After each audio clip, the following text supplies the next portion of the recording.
الله الرحمن الرحيم نحمده ونصلي على رسوله الكريم أما بعد فأعوذ بالله من الشيطان الرجيم بسم الله الرحمن الرحيم يا أيها الرسول بلغ ما أنزل إليك من ربك وعن أنس رضي الله تعالى عنه قال رسول الله صلى الله عليه وسلم لقد أخفت في الله وما يخاف أحد ولقد أوذيت في الله وما يؤذى أحد أو كما قال عليه الصلاة والسلام۔ معزز سامعین اعظام، اسٹیج پر تشریف فرما علماء کرام،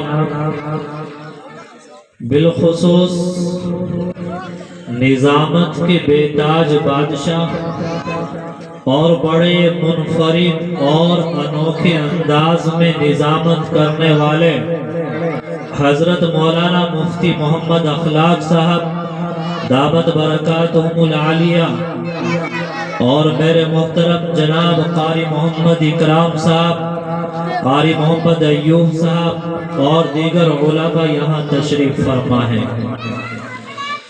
میں نے آپ حضرات کے سامنے قرآن کریم کی آیت کا ایک ٹکڑا تلاوت کرنے کے بعد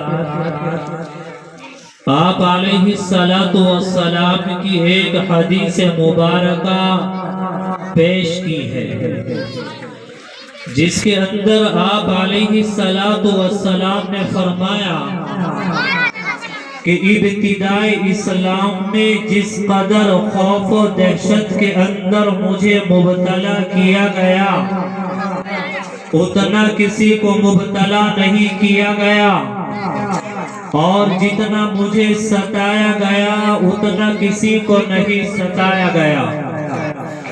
فرماتے ہیں کہ جب میں نے خدا کی وحدانیت اور اپنی رسالت کا اعلان کیا اور میں الہی کلمت اللہ کے لیے کھڑا ہوا تو اللہ کی زمین پر ہر طرح کی خوف و دہشت سے دوچار ہونے والا میں واحد شخص تھا۔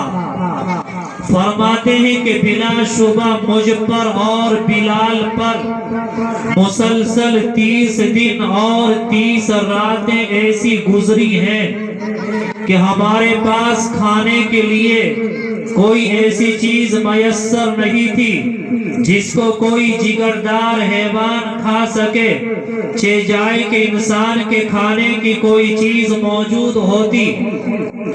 بخاری شریف کی روایت ہے، حضرت ابو ہریرہ رضی اللہ تعالیٰ عنہ فرماتے ہیں کہ نبی علیہ الصلاۃ والسلام اس دنیا سے تشریف لے گئے، آپ نے ساری زندگی کبھی بھی مسلسل 2 روز تک جاؤں کی روٹی سے پیٹ نہیں بھرا، چہ جائے کہ گندم کی روٹی سے پیٹ بھرا ہو۔ ایک جگہ پر حضرت ابو طلحہ رضی اللہ تعالیٰ عنہ کا بیان ہے، فرماتے ہیں کہ ایک مرتبہ ہم لوگ بھوک کی وجہ سے بے تاب ہو گئے، پریشان ہو گئے۔ حالت یہ تھی کہ ہم آپ علیہ السلام کے پاس پہنچے اور شکایت کی، کہا کہ اللہ کے نبی فقر و فاقے کی وجہ سے بے تاب ہیں، ہم پریشان ہیں۔ فرماتے ہیں کہ پریشانی کی وجہ سے ہم نے آپ علیہ السلام کو اپنا پیٹ دکھایا کہ ہمارے پیٹ پر ایک پتھر بندھا ہوا تھا۔ فرماتے ہیں کہ ہماری حیرت کی انتہا نہ رہی جب ہم نے دیکھا کہ آپ علیہ السلام نے اپنے بدن مبارک سے کپڑا ہٹایا تو آپ کے پیٹ پر ایک نہیں بلکہ 2 پتھر بندھے ہوئے تھے۔ حضرت عائشہ فرماتی ہیں کہ آپ علیہ السلام، آپ کی ازواج مطہرات، آپ کے کے اہل بیت اور آپ کے متعلقین نے کبھی مسلسل 2 روز تک جو کی روٹی سے پیٹ نہیں بھرا ہے. آپ علیہ السلام نے ہمیشہ فقر و فاقے کی زندگی گزاری ہے. اللہ کی طرف سے پیشکش کی گئی, فرمایا اے اللہ میں یہ چاہتا ہوں ایک دن پیٹ بھروں تاکہ تیرا شکر ادا کروں, ایک دن فاقے سے رہوں تاکہ میں صبر کروں. یہ تو آپ علیہ السلام کی زندگی کا ایک وہ پہلو ہے جو آپ نے فقر و فاقے کے عالم میں گزارا ہے. آپ کی زندگی کا ایک پہلو وہ ہے. چنانچہ احادیث کے اندر آتا ہے, آپ اندازہ لگائیں کہ اس دین مبارک کی خاطر آپ علیہ السلام نے کتنی قربانیاں پیش کی ہیں, آپ نے کتنی پریشانیوں کا اور مصائب و آلام کا سامنا کیا ہے کہ میرے نبی نے فرمایا کہ حضرت نوح علیہ السلام نے 950 برس میں اور پریشانیوں کا سامنا نہیں کیا. 23 سالہ دور نبوت میں جتنی تکالیف کا سامنا میں نے خود کیا ہے, آپ اندازہ لگائیں کہ اس دین کی خاطر حضرت نوح علیہ السلام کو 950 برس تک پتھر مارے گئے. حضرت حنظلہ بن صفوان کو زندہ کنویں کے اندر دفن کر دیا گیا. حضرت زکریا علیہ السلام آرے سے ان کے بدن کے ٹکڑے کر دیے گئے. ابراہیم علیہ السلام کو آگ میں ڈال دیا گیا. ابراہیم علیہ السلام کو اس دین کی خاطر نمرود کے مقابلے میں آنا پڑا. موسیٰ علیہ السلام کو فرعون کے مقابلے میں آنا پڑا. لیکن آپ اندازہ لگائیں کہ آپ علیہ السلام نے فرمایا کہ نوح علیہ السلام کو 950 برس میں اتنا نہیں ستایا گیا کہ 23 سالہ دور نبوت میں جتنا مجھے ستایا گیا, جتنا مجھے ڈرایا گیا اتنا کسی کو نہیں ڈرایا گیا, اور جتنا مجھے ستایا گیا اتنا کسی اور نبی کو نہیں ستایا گیا. آپ اندازہ لگائیں آپ علیہ السلام کو کتنا ستایا گیا ہوگا. چنانچہ جب سیرت کی کتابوں کا مطالعہ کیا جاتا ہے, نبی علیہ السلام کی احادیث کا مطالعہ کیا جاتا ہے, تو معلوم ہوتا ہے کہ مکہ المکرمہ کے اندر باقاعدہ آپ علیہ السلام کو ستانے کے لیے کمیٹیاں بنائی گئی, جن کے اندر طے کیا گیا کہ محمد علیہ السلام سے تمام رشتہ دارانہ تعلقات منقطع کر لیے جائیں, پوری قوم میں ان کا بائیکاٹ کیا جائے, ان کو ذہنی اور جسمانی اعتبار سے پریشان کیا جائے, اگر نہ یہ مانے تو ان کو قتل کر دیا جائے. آپ علیہ السلام کو ستایا گیا. آپ راستے سے گزر رہے ہیں, کانٹے بچھائے جا رہے ہیں, آپ بیت اللہ کے اندر آپ نماز پڑھنے میں مشغول ہیں, اور گلے میں رسی ڈال کر اس رسی کو کھینچ دیا جاتا ہے. چنانچہ حدیث پاک کے اندر آتا ہے کہ ایک مرتبہ حضرت عائشہ رضی اللہ تعالیٰ عنہ نے نبی علیہ السلام سے فرمایا کہ اللہ کے نبی غزوہ احد میں جتنا آپ کو ستایا گیا, جتنا آپ کو پریشان کیا گیا, کیونکہ اس جنگ میں آپ کے دندان مبارک شہید ہو گئے تھے, شاید اتنا آپ کو کبھی نہ ستایا گیا ہو. میرے نبی نے فرمایا اے عائشہ تجھے کیا معلوم ہے کہ طائف کے میدان میں جتنا مجھے ستایا گیا وہ تکلیف آج تک میں فراموش نہیں کر پایا, اور وہ پریشانی وہ تکالیف برابر مجھے آج تک محسوس ہوتی رہتی ہے. واقعہ آپ نے سنا ہے, جب آپ علیہ السلام پر طائف کے میدان میں پتھر برسائے جا رہے تھے, حدیث پاک کے اندر آتا ہے کہ آپ علیہ السلام آپ 3 میل تک دوڑے ہوئے جاتے ہیں. چنانچہ لکھا ہے آسمان کے فرشتے رو رہے تھے, زمین کے فرشتے رو رہے تھے, بر و بحر کی مخلوق رو رہی تھی. نبی علیہ السلام کے بدن مبارک سے وہ خون کا قطرہ زمین کے جس حصے پر گر رہا تھا, زمین کا وہ حصہ بھی رو رہا تھا. آپ علیہ السلام دوڑے ہوئے جا رہے ہیں. ارے کون جو اللہ کا حبیب ہے, جو اللہ کا محبوب ہے, آسمان و زمین میں جس کی نبوت کا چرچا, وہ نبی جس نے فرمایا انا نبی الانبیاء, میں تمام نبیوں کا نبی ہوں, تمام نبیوں کی نبوت اس وقت مانی جائے گی جب وہ میرے نبی ہونے کا اقرار کر لیں گے، مگر آپ پر پتھر برسائے گئے۔ اللہ کا فرشتہ آیا، کہا آپ اجازت دیں ان کو عذاب میں گرفتار کر دیا جائے، آپ نے منع فرما دیا۔ آپ آگے بڑھیے، غزوہ احد ہے، احد کے میدان میں عبداللہ ابن میمہ نے آپ کے چہرہ مبارک پر ایک پتھر مارا، میرے نبی کے چہرہ مبارک پر پتھر لگا، دندان مبارک شہید ہو گئے، آپ بے ہوش ہو کر زمین پر گر پڑے۔ میرے نبی کے دل کے اندر یہ بات آئی، کہیں ایسا نہ ہو کہ اللہ ان لوگوں کو عذاب میں گرفتار کر دے۔ میرے نبی کو ہوش آیا اور کہنے لگے اللہم اہدی قومی فإنہم لا یعلمون، اے اللہ یہ میری قوم ہے، اس کو ہدایت عطا فرما۔ اللہ یہ جانتے نہیں، اگر یہ جانتے ایسا ہرگز نہ کرتے۔ آپ آگے بڑھیے، شب برات کا موقع ہے، آپ علیہ السلام نے حضرت عائشہ رضی اللہ تعالیٰ عنہ کو چھوڑا، آپ جنت البقیع قبرستان میں موجود ہیں اور امت کے لیے دعائے مغفرت کر رہے ہیں۔ حضرت فاطمہ رضی اللہ تعالیٰ عنہ فرماتی ہیں کہ آپ علیہ السلام کبھی کبھی کھانا کھانے کے لیے بیٹھتے، امت کی یاد آ جاتی، آپ کھانا کھانا چھوڑ دیا کرتے تھے۔ حضرت فاطمہ رضی اللہ تعالیٰ عنہ ایک جگہ پر فرماتی ہیں کہ رات میں ہم نے کتنی ہی مرتبہ دیکھا کہ آپ علیہ السلام نماز پڑھ رہے ہیں، اللہ کے سامنے سجدے میں پڑے ہیں اور ایسے بلک بلک کر رو رہے ہیں کہ آپ کے سینے سے ایسے آواز آیا کرتی تھی جیسا کہ ایک ہنڈیا کے پکنے کی آواز آیا کرتی ہے۔ آپ آگے چلیں، آپ علیہ السلام حجۃ الوداع میں تشریف لے گئے، میدان عرفات ہے، اپریل کی گرمی ہے، عرب کی چلچلاتی دھوپ ہے، آپ علیہ السلام ایک اونٹنی پر سوار ہے، امت کے لیے دعائے مغفرت کر رہے ہیں، اللہ کے سامنے آپ آنسو بہا رہے ہیں۔ لکھا ہے 5 گھنٹے تک مسلسل آپ دعا فرماتے رہے، کبھی آپ کھڑے ہو جاتے ہیں، کبھی آپ بیٹھ جاتے ہیں، کبھی ہاتھ اٹھاتے ہیں، کبھی ہاتھ نیچے کر لیتے ہیں، برابر آپ علیہ السلام اس امت کے لیے روتے رہے اور تڑپتے رہے۔ میرے نبی مرض الوفات میں مبتلا ہے اور جسم نے کام کرنا چھوڑ دیا ہے، آپ مسجد نبوی میں نہیں آ سکتے، آپ نے حجرہ مبارکہ سے کپڑا ہٹایا، اپنی امت کا دیدار کیا اور فرمایا الصلاۃ کہ نماز پڑھ لینا، نماز کا اہتمام کر لینا۔ آج اس امت نے نبی علیہ السلام کے اس حکم کو فراموش کر دیا۔ میرے نبی نے فرمایا وما ملکت ایمانکم کہ آپ کے جو ماتحت افراد ہیں، جو آپ کے ملازم ہیں، آپ کے یہاں مزدوری کرنے والے ہیں، جو آپ کے غلام ہیں، ان کے حقوق کا خیال کر لینا۔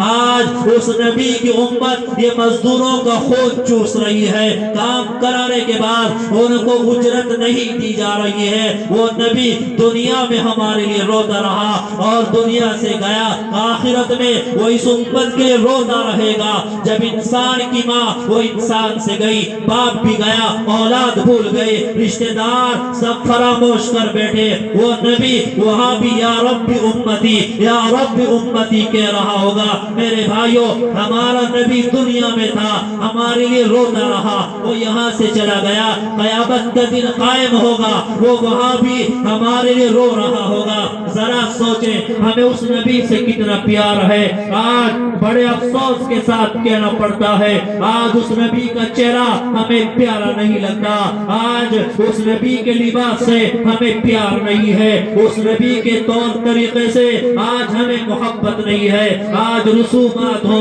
چاہے خرافات ہو، چاہے بدعات ہو، نبی علیہ السلام کی سنتوں کی خلاف ورزیاں ہو، آج مسلمان ان کی طرف بڑی تیزی کے ساتھ بڑھتا چلا جا رہا ہے۔ ذرا سوچیں کہ اگر کل قیامت کے میدان میں نبی علیہ السلام نے طائف کے میدان میں آپ کے بدن مبارک سے خون کے جو قطرے بہے اور طائف کے پتھروں میں گرے، وہاں کی سرزمین پر گرے، اگر ایک قطرے کا حساب مانگ لیا، بتائیے کیا یہ امت نبی علیہ السلام کے خون کے قطروں کا حساب دینا؟ آپ کے وہ آنسو جو اس امت کی یاد میں اور اس کی تڑپ میں زمین پر گرے ہیں، اس کا حساب دینا یہ تو بہت دور کی بات ہے۔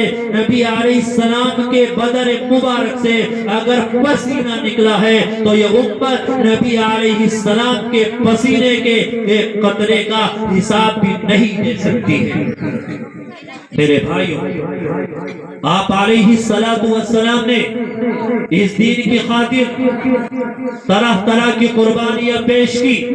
جب یہ سلسلہ آگے چلا، صحابہ کرام نے بڑی قربانیاں پیش کی اور خلافت راشدہ کے دور میں تقریباً 27,000 صحابہ کرام نے اپنی جانوں کا نذرانہ پیش کیا ہے۔ پھر تابعین کا دور آیا، تابعین کا دور آیا، انہوں نے جانوں کے نذرانے پیش کیے، اپنے مالوں کے نذرانے پیش کیے۔ یہ سلسلہ آگے چلا اور چلتے چلتے علماء دیوبند تک پہنچا۔ ہمارے اکابرین نے، علماء دیوبند نے اس دین کی خاطر بڑی بڑی قربانیاں پیش کی ہیں۔ آپ تاریخ اٹھائیں، حضرت شیخ الہند رحمت اللہ علیہ اس دین کی خاطر انہیں جیل کے اندر جانا پڑا ہے۔ مولانا حسین احمد مدنی رحمت اللہ علیہ ان کو جیل کی سلاخوں کے پیچھے جانا پڑا ہے۔ حضرت مولانا رشید احمد گنگوہی، مولانا حسرت موہانی، یہ ہمارے اکابر علماء، انہوں نے بڑی بڑی قربانیاں اس دین کی خاطر پیش کی ہے۔ انہوں نے خانقاہوں کا جال پھیلایا، انہوں نے یہ مدارس کا جال پھیلایا، یہ مکاتب کا جال پھیلایا۔ میرے بھائیوں، آج غیروں سے زیادہ آج کا یہ مسلمان ان مدارس پہ اعتراض کرتا ہے، ان مکاتب پر اعتراض کرتا ہے۔ آپ کے گاؤں میں 4 اسکول ہو جائیں، آپ کو کوئی اعتراض نہیں ہوتا۔ ایک گاؤں میں 2 مدرسے ہو جائیں، 3 مدرسے ہو جائیں، غیروں سے زیادہ مسلمان کو اعتراض ہوتا ہے۔ آج مسلمان خود کہتا ہے کہ جگہ جگہ مدرسے ہیں، ان مدرسوں کی کیا ضرورت ہے، ان مدرسوں نے آپ کو کیا نہیں دیا۔ آئیے میں آپ کو بتا دیتا ہوں، ایک دور وہ تھا، آپ 15-20 سال پیچھے ہٹے اور آپ مشاہدہ کریں۔ میرے بھائیوں، آپ کو یاد ہوگا کہ اگر کسی گاؤں میں انتقال ہو جائے، امام صاحب موجود نہ ہو، کوئی نماز جنازہ پڑھانے والا میسر نہیں آتا تھا۔ کسی کی بیٹی کا نکاح ہو، امام صاحب بیمار ہو، کوئی نکاح پڑھانے والا میسر نہیں آتا تھا۔ آج آپ کے گاؤں میں کتنے حفاظ ہیں، آپ کے علاقے میں کتنے علماء ہیں، آپ کو یہ ٹوپیاں نظر آ رہی ہیں، آپ کو چہروں پہ داڑھی نظر آ رہی ہے، آپ کو یہ لباس نظر آ رہا ہے۔ یہ انہی مدارس نے آپ کو دیا، انہی علماء نے یہ آپ کو دیا ہے۔ میں آگے آپ کو بتاتا چلو کہ پوری سعودیہ عربیہ جہاں اسلامی نظام ہے، جہاں اسلامی حکومتیں ہیں، پورے عرب کنٹری کے اندر اتنے حفاظ اور عالم نہیں ہیں جتنے حفاظ اور عالم آپ کس مغربی یو پی کے اندر ہیں۔ یہ حفاظ کہاں سے آئے، یہ علماء کہاں سے آئے؟ میرے بھائیوں، آج ہمیں علماء پہ اعتراض ہے، آج علماء کا لباس ہمیں اچھا نہیں لگتا، ان کا شان و شوکت کے ساتھ رہنا ہمیں اچھا نہیں لگتا۔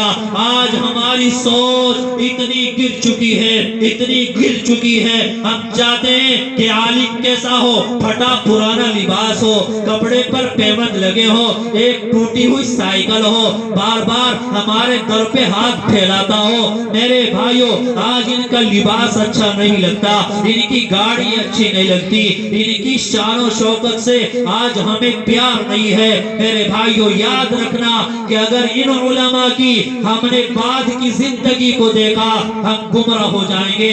آج ان کی گاڑی نظر آتی ہے، آج لباس نظر آتا ہے، ٹوپی رومال نظر آتا ہے، ان کی شان و شوکت نظر آتی ہے۔ آپ وہ دور بھول گئے کہ جب یہ مدرسوں میں پڑھتے تھے، انہوں نے وہ شوربہ پیا ہے جو آپ کبھی نہیں پی سکتے، انہوں نے جلی بری وہ روٹیاں کھائی ہیں جو آپ اپنی اولاد کو نہیں کھلا سکتے، انہوں نے وہ دال کا پانی پیا ہے جو آپ کبھی نہیں پی سکتے۔ ان کی ابتدائی دور کو دیکھیے، ان کی قربانیوں کو دیکھیے، جو دین کی خاطر قربانی دیتا ہے اللہ اس کو چمکاتا ہے۔ انہوں نے راتوں کو جاگا ہے، اللہ کے سامنے رو رو کر مانگا ہے، اللہ سے تڑپ تڑپ کر اور چیخیں مار مار کر انہوں نے فریادیں کی ہیں، انہوں نے قربانیاں دی ہیں۔ آج اللہ نے ان کو چمکا دیا ہے، ہم قربانی دینے کے لیے تیار تیار نہیں اور چاہتے ہیں فتوحات کے دروازے کھل جائیں۔ میرے بھائیوں، ان مدارس کی وجہ سے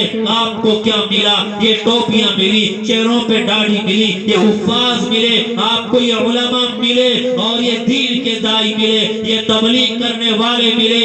یہ سب مدارس کی برکت سے اور علماء کی برکت سے ملا ہے۔ آپ وہ دور بھول گئے جب آپ کے علاقوں میں 1 بیگھہ زمین میں 1 کوئنٹل اناج ہوتا تھا۔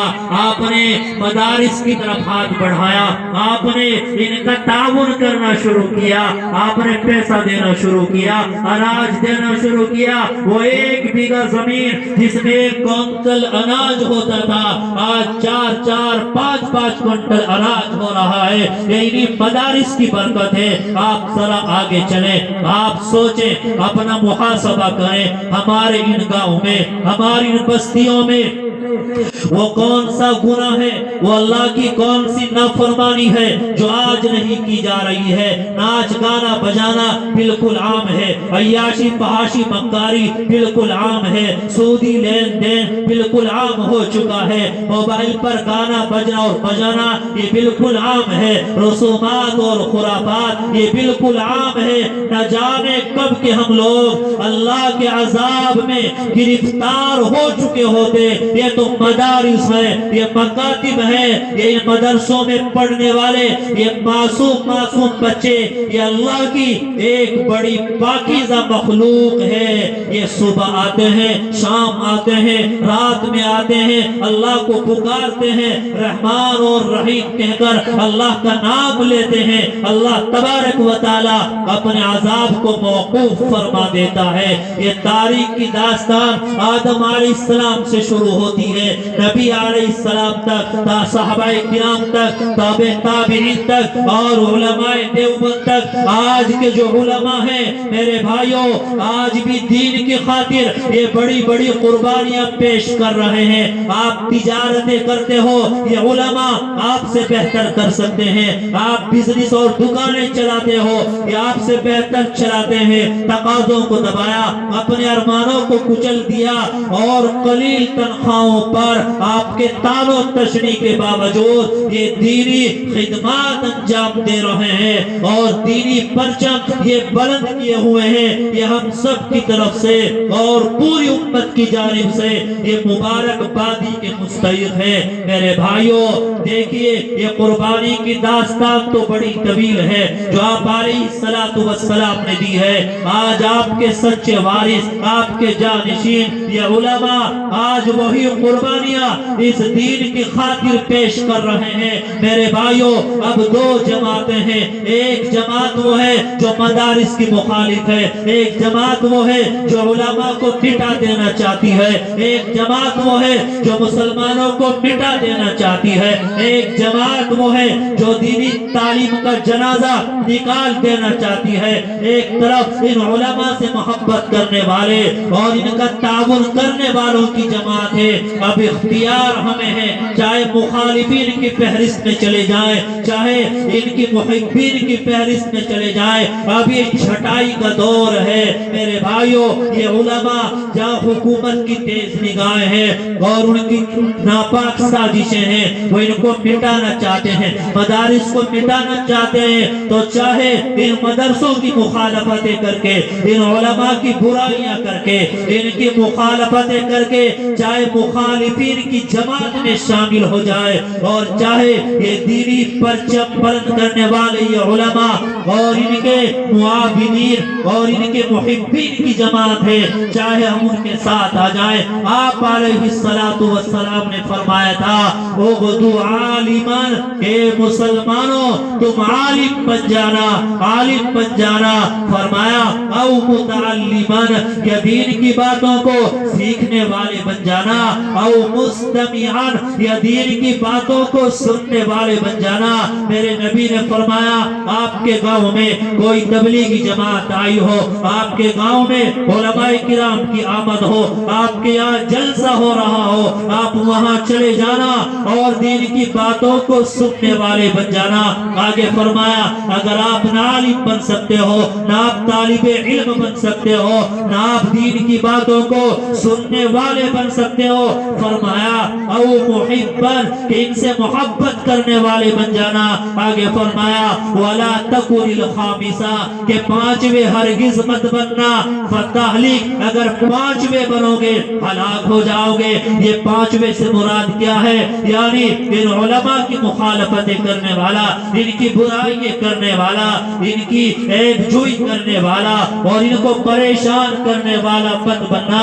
میرے بھائیوں آج یہ علماء یہ ہمارے سر کے تاج ہیں، آج ان کی وجہ سے یہ علماء اور یہ حفاظ، یہ مدارس، یہ مکاتب اور یہ مساجد، تمام دینی شعبے آج ان کی وجہ سے زندہ ہے۔ لیکن ہم شکوہ اور شکایتیں کس سے کریں؟ ہم کون سی سرکار کو تانا دیں؟ ہم کس پی ایم کو نشانے پہ لیں؟ ہم کس مکھیہ منتری کی شکایت کریں؟ آج تو بڑے افسوس کی بات ہے کہ ہماری مسجد کا وہ امام، ہمارے مدرسے کا وہ ذمہ دار جس کے پیچھے ہم نماز پڑھتے ہیں، میرے بھائیوں اس کا مقام کیا ہے؟ فرمایا کہ اگر وہ اللہ اکبر کہہ کے نماز شروع کرے تم نماز شروع کر دو، وہ رکوع کرے تم رکوع کرو، اور وہ سجدہ کرے تم سجدہ کرو، وہ سلام پھرا کر نماز ختم کرائے تم نماز ختم کرا دو۔ میرے بھائیوں ہمیں ان کی اتباع کرنے کا حکم دیا، آج تو اسی امام کے پیچھے نماز پڑھ رہے ہیں اور اسی میں کیڑے نکال رہے ہیں، اسی امام کے پیچھے نماز پڑھ کے آئے اور مسجد سے باہر آ جانے کے بعد میں اسی امام کی برائیاں ہیں، اسی کی غیبتیں ہیں، طعن و تشنیع ہے، ایک ایک بات پر اعتراض ہے، ایک ایک بات پر نشانہ ہے۔ میرے بھائیوں یاد رکھنا نبی علیہ السلام نے فرمایا کہ مسلمانوں ایک دور وہ آئے گا کہ جب تم ان علماء اور ان ائمہ کی ناقدری کرو گے، فرمایا وہ دور آئے گا کہ مسجدیں بھری ہوئی ہوں گی اور نماز پڑھانے کے لیے مصلی پر جانے والا کوئی امام نہیں ملے گا۔